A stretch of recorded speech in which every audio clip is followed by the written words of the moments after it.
ইংরেজিতে question make করার কিছু সহজ কৌশল আজকে শিখিয়ে দিব।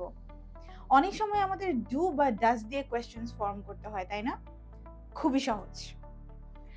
যখন আমাদের subject I, you, we, they থাকবে, তখন আমাদের ইউজ করতে হবে do. Do I work in an office? Do you work in an office? Do we work in an office?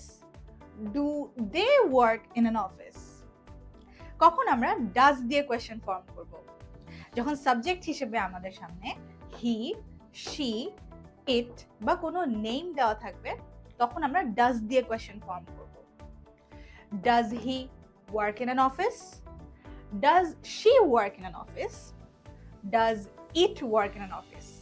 It তো আসলে ওয়ার্ক অফিসে করতে পারে না, বাট হি, শি বা কোনো নেম থাকলে সেই ক্ষেত্রে আমাদের কোয়েশ্চেন ফর্ম করতে হবে ডাজ ইউজ করে। এখন আমরা দেখে নিব ডু আর ডাজ এর কিছু different usages. Do they go to school regularly? সাবজেক্টে দে ছিল, আমরা কোয়েশ্চেন মেক করেছি ডু দিয়ে। Does she close the door? সাবজেক্টে শি ছিল, কোয়েশ্চেন মেক করেছি ডাজ দিয়ে। Does Mahi take medicines?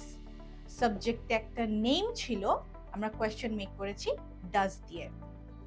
এই ছিল ডু আর ডাজ এর ইউজ করে কিছু কোয়েশ্চেন্স ফরমেশন।